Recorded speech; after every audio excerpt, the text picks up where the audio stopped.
Welcome to the Own Your Best Life podcast. I'm May Emson, your host, leadership and mindset coach.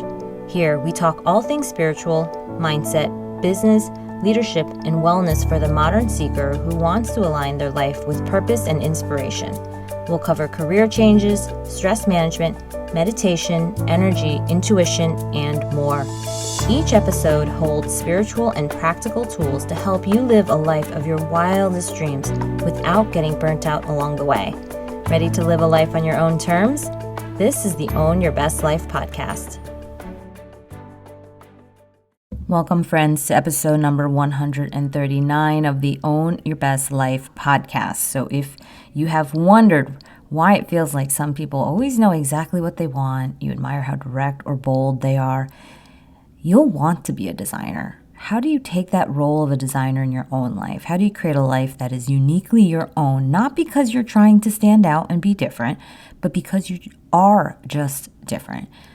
Loving your life on your terms is only one thought away, and one of the first thoughts to have is that I am a designer. So today's podcast is on taking the Chief Design Officer role in your life.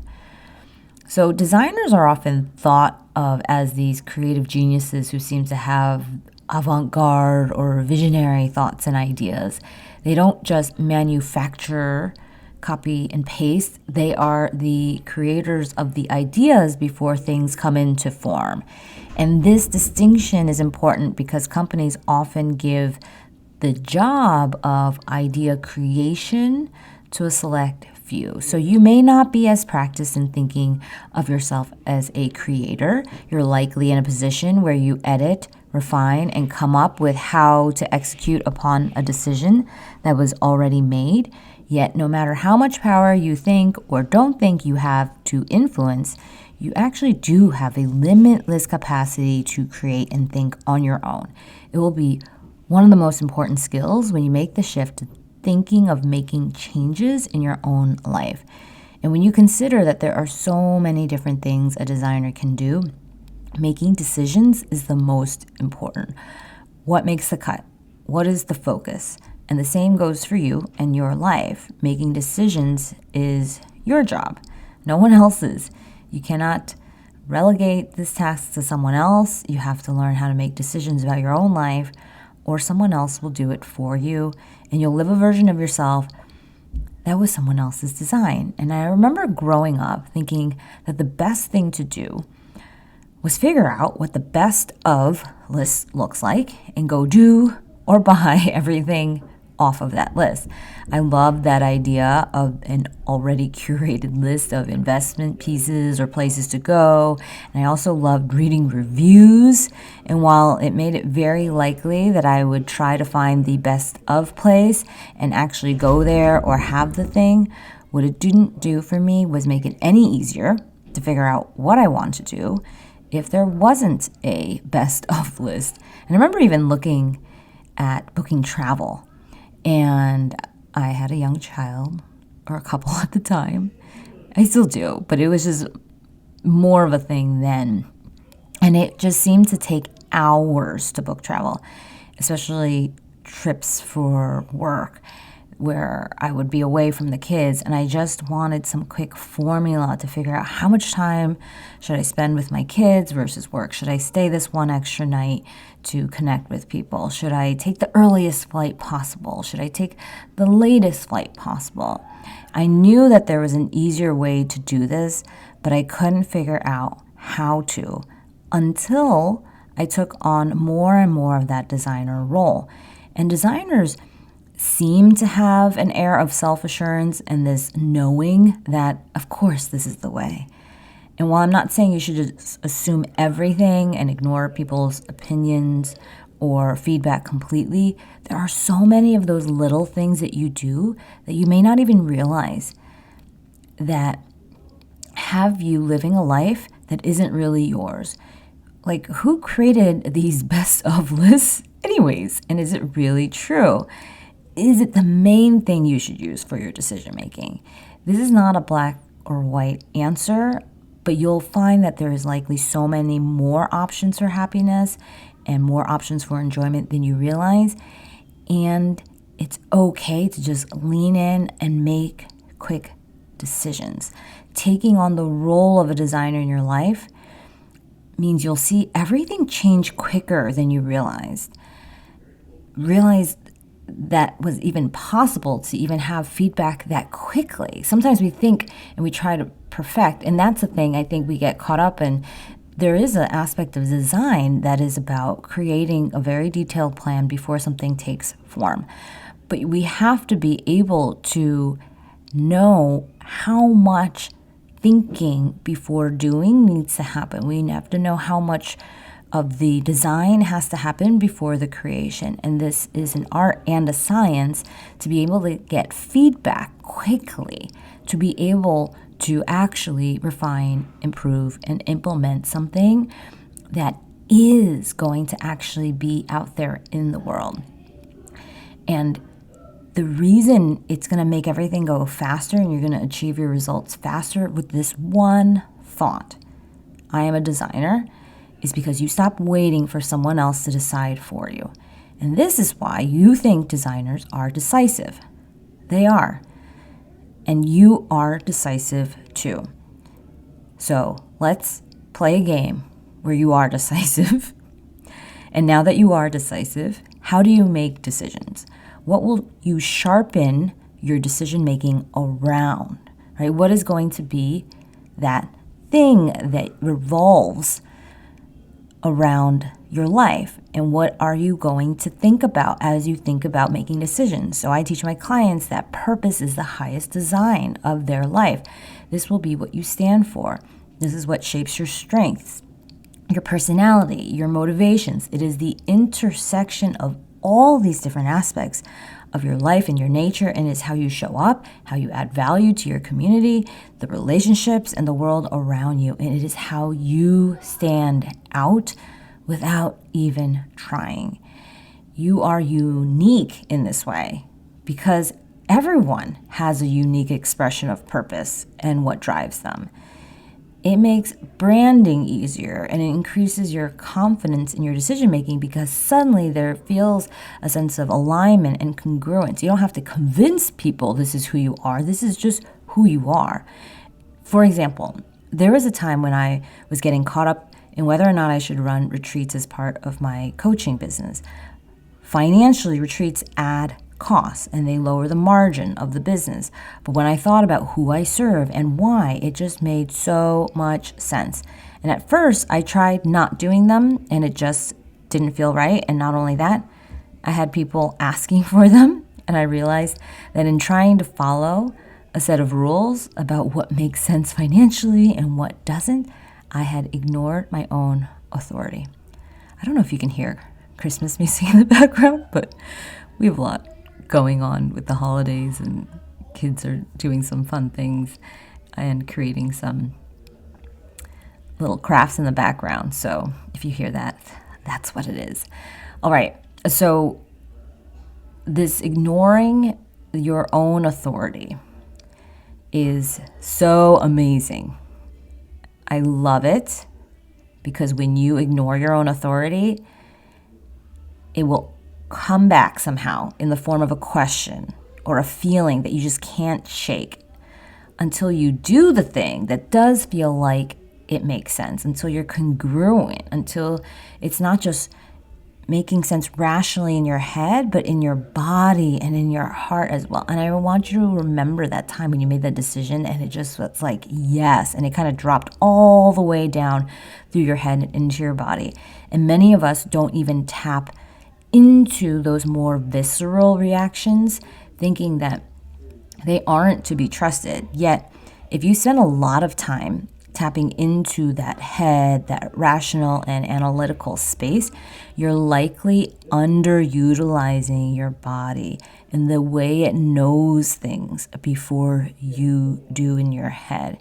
It is another feedback mechanism to utilize. And when we think about art, we often have this sense of people who don't live in the real world. They don't have real world concerns. Maybe they don't have bills to pay, or maybe they're starving artists. Yet we are also all completely driven to be living in a world that is full of art and that's full of design. And if you actually think about everything that you see around you, it started in someone's mind. And you notice that over the course of the day, you will have so many thoughts about what you should or shouldn't do with your day, your life, your time. The list goes on. It is why we are not always very present with what we're doing, and we feel this sense of anxiety. And it is strange that we don't question it at all. We don't question that out of the many thoughts, we happen to focus on the ones that feel awful. Thoughts like, you don't know what you're doing, or people don't want what you have to offer, or who do you think you are? You're not supposed to be doing this. You have to design your mind the way you design your life. Question it all. Do not assume that you've already figured it all out and that this is just the way things are.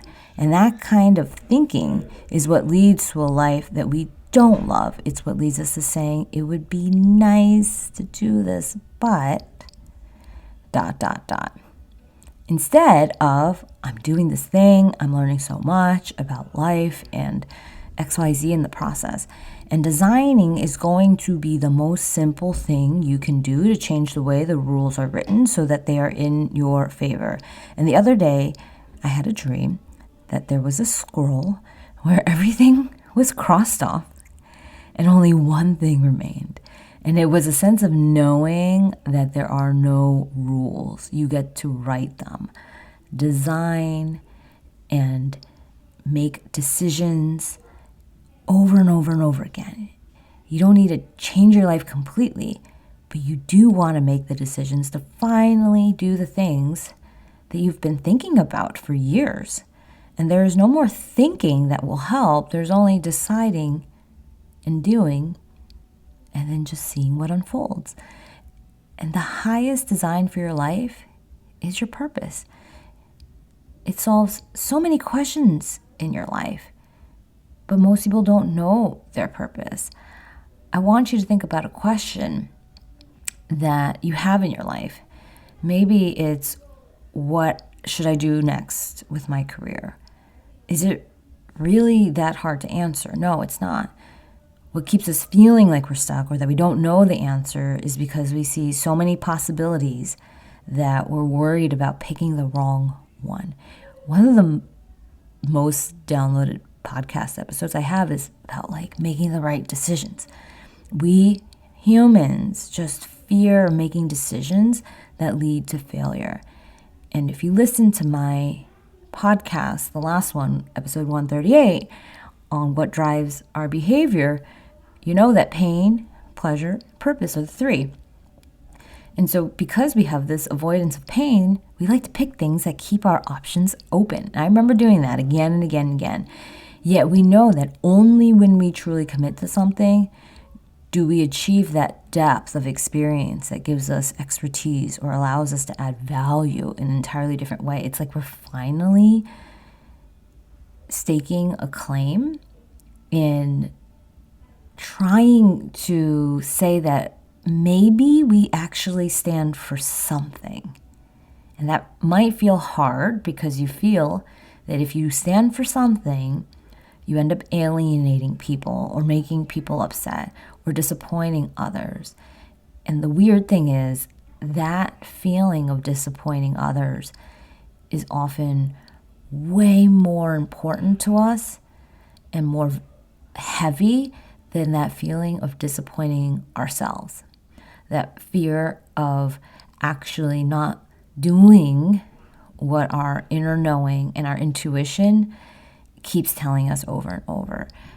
And what you're doing now is you're starting to flip that script. You're starting to feel the weight of your own authority becoming larger, becoming more out loud. So it's not just in your head, but it's what you do in your life. And it's how you become someone you trust, right? You're not just someone that other people trust because you always do what they ask you to do, but it's someone that you now trust. And that's why you start to develop a relationship with yourself. And when you think about that one thing to start to really carve our space around, many of you are really good at many things. But the question is this: what do you want to be best in class in? This is what I coach my clients to think about. It's not just a bunch of average across the board. It is a desire to be best in class in something. And for me, it was to solve the problems of a spiritual achiever. How do you have meaning and success? How do you bridge the gap between living a life where I have some kind of purpose and impact, while also making sure that I tend to my human needs like food and shelter? What are the skills a person would need to develop in order to not only enjoy their life, but also give something back to the world and give something back to the communities around them? So I remember that when I started focusing on those questions and those questions that needed to be solved and those problems and those opportunities, it was much easier to figure out what was next for me. What started out as a big question, as you've seen from my last podcast, the wake-up calls, right, that had me realizing that time was short and I didn't really think I was doing anything really meaningful with my life at that time. And even though I had, quote unquote, very good things that were going for me, I had a knowing. I had my own sense of there's things that I know and I think about but don't come out anywhere. They don't show up. I don't actually spend more time exploring them. And this idea that there was this big question that involved everything and so many things that I could possibly do, I developed a process to narrow things down to a few things that were simpler to define and simpler to achieve. And these things made sense. And it was when things make sense that it finally takes all that spin out of your head, and instead of focusing on all the possibilities, it focused me on the very specifics of what needs to be done next, or this specific role, this specific person, this specific company, this specific kind of work, this specific kind of relationship. And the vagueness of these millions of possibilities reduced to one: help people achieve their needs, their spirituality, help them understand their purpose, help them get what they want in life, and have fun along the way. And this whole life design that was created through that purpose doesn't cure all the problems. I just want to be clear that the problems still exist. I still have work to do, money to contribute, people who need me. What has changed is how I value my time, what I make problems mean. There is a purpose to the pain of risk, of rejection, of failures. There's a lot less suffering as a result. I know how to make intelligent decisions and start to mitigate risks and feel fulfilled at the same time. I know what each hard conversation or failure or mistake means and leads to. And there's this sense of peace that it will all make sense later, even if it doesn't now. And in my experience coaching achievers through these kinds of transitions, I have learned that the process of change feels very scary and hard to commit to without a vision pulling you forward. And that vision is your purpose, and it influences more than just your work life. When you design your life to meet your purpose, it can look as specific as how you spend time each day to what you do for a living. And I remember having the hardest time thinking that not doing things, like being still, I don't even know what to call it, just like, you know what it is when you have like 1,000 things on your to-do list and you just like want to do them all. I remember having the hardest time thinking that not doing my to-do list of all these random things was valuable. I had this insatiable desire to just like achieve and cross off all the things. And I just, even with planning, I loved going deep. I loved creating Excel spreadsheets and very detailed plans. Yet it only really paid off when I was doing work and working on things that felt like I was interested in or meant something to me or my future. And there got to be a certain point where I realized I could plan. I realized I could, create a ton of things. And I could just keep reframing all of this doing again and again and again. But I had no overarching frame beyond doing. So it's like you first learn to get excited about just executing. And then once you get excited about executing, you know that you can execute. Then you realize, but what do I want to target all of this energy towards? Like, imagine you're just this high powered thing that could go anywhere and create almost anything. And then you're just wondering, well, okay, now that I know that, where is all that going to go? And that was when I realized that all of that planning that I was doing started covering up for that sense of uncertainty around my life and why I was doing what I was doing. When I wasn't designing my life to be aligned with my purpose, I was just trying to fill it up. I saw empty time not as very important. I didn't see that meditation was as critical as getting work done. I didn't see that being with my family in times they needed me was more important than how much money I could bring home for them. And the through line through all of this is that you matter more than you realize. You matter. And that means that your needs matter, your curiosities matter, your interests matter, your passions matter, your questions matter. And whether or not you know what to do next is not just a question of just making a decision. It's a question of examining what's keeping you from understanding your purpose. I want you to imagine that you could actually have days filled with the things that matter.